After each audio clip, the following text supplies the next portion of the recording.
Diesel spill in Pond Inlet. The Rebel News owns the video truck that drove around Toronto doing racism this past week. The Liberals give more details on their promised school food program. Kenyans ramp up protests against government austerity measures, and Israel's promise to create a humanitarian corridor collapses. Good morning. It's Friday, June 21st. Folks, it's the first day of summer. Here are your headlines.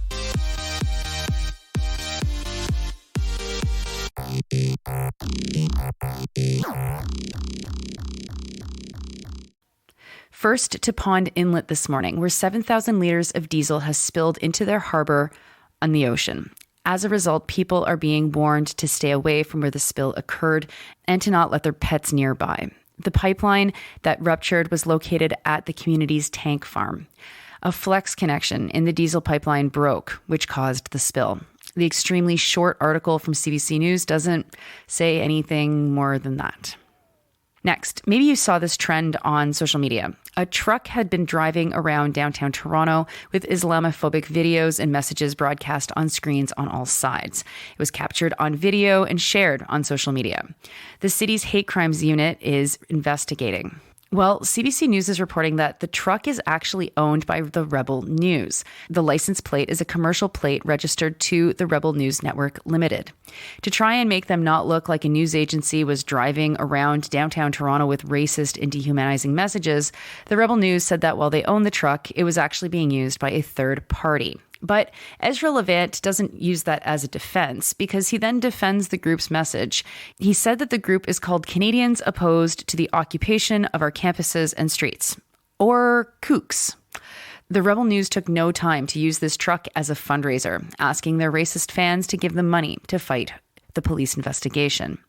CBC quotes Levant extensively for some reason, who goes on about how cops are ignoring anti-Semitism while allowing violence in the streets. A very basic, racist assertion, of course, and that they'll be fighting the, quote, cancel culture being enforced by the Toronto police, unquote. There are other people quoted in the article, too, that explain why this is Islamophobic and why this is unacceptable, but it is interesting that they gave Levant so much airtime because as he says, it's not him doing the truck. So why would they talk to him if it's not him doing the truck?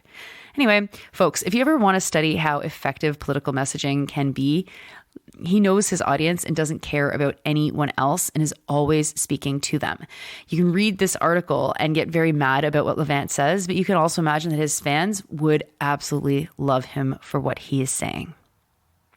Next, the Liberals are closing out the legislative term by announcing details related to their promised new national food program. They have committed $1 billion over 5 years to implement a food program in schools, which was an election promise in 2021. The idea is that each province and territory will have its own agreement, and the federal money will expand how many kids are eligible for existing programs. CBC reports that the hope is that it will reach 400,000 additional kids. Member of Parliament Jenna Suds said that it's important for the Liberals that this program be made universal rather than targeted to just the poorest students.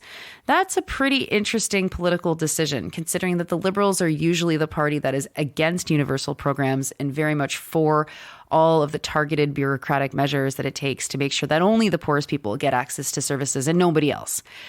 Experts quoted in the story say that they're optimistic about it and that they are happy to see that it is as expansive as the visionary document describes it to be. It's proof that the Liberals have heard their concerns, especially on the question of universality. It'll be exciting to see what actually happens with this. I wouldn't bank on it ever actually coming to fruition, but at least it seems like the pieces are in place to make it happen properly. And there's no question that this will be a pillar of the Liberals' policy platform in the next election. Next to international news, and first to Kenya. Protests have grown there as the government has tried to increase taxes and levies that will increase prices and exacerbate a cost of living crisis that is already putting the screws to the people. The increases are equivalent to 1.9% of Kenya's GDP and will be targeting the country's deficit. Unsurprisingly, people have been outraged. Police have responded with tear gas and water cannons outside of the Parliament building. And remember, as you see news coming out of Kenya and how police are reacting to protests, that they are in charge of a new policing mission in Haiti. That's an aside. Protests that happened last year about the cost of living in Kenya attracted older Kenyans into the streets. Al Jazeera's correspondent Malcolm Webb, the crowds are noticeably younger. Activists have said that these increases are part of austerity measures that will cause harm most to the poor. One activist, Stella Agara, said this, quote, "There is now a very interesting group that has been brought into the fore, which is Generation Z. They have been extremely disinterested in the elections, in voting, etc. But for some reason, this time they are very keen and are the ones on the streets protesting increased taxation, especially because some of the taxes are going to be imposed on digital content creation, which is a space that they dominate," unquote. The government tried to respond to the protests by taking proposed levies off of bread, cars, financial, and mobile services. But to make up for the gap that created, they proposed a hike on fuel prices and export taxes. And finally, to Israel, where that country continues to play politics with humanitarian aid destined for Gaza. The Associated Press is reporting that on Sunday, Israel said it would create a new corridor to bring aid to the southern part of Gaza. But yesterday, the UN and other aid groups say that the route is unusable. Armed men, reports the Associated Press, are holding up cargo, holding truck drivers at gunpoint and going through their cargo. Thousands of trucks have piled up waiting to enter as a result. AP calls this quote-unquote lawlessness and a breakdown of law and order, though they don't say by who specifically or why. 35 trucks were, quote, intercepted by armed men, unquote, said a UN official at Kerem Shalom, which is a border crossing that goes across Gaza, Egypt, and Israel. I'll just note that Kerem Shalom means vineyard of peace. AP reports that this lawlessness is due to the state of Gaza right now, of course, as everything has broken down. Israel has targeted Gazan police specifically, and Hamas had been able to keep larger groups who vie for power in check. As Israel has targeted Hamas, that has led to a breakdown of the social order. It's all part of Israel's plan, of course, to make Gaza unlivable and ungovernable.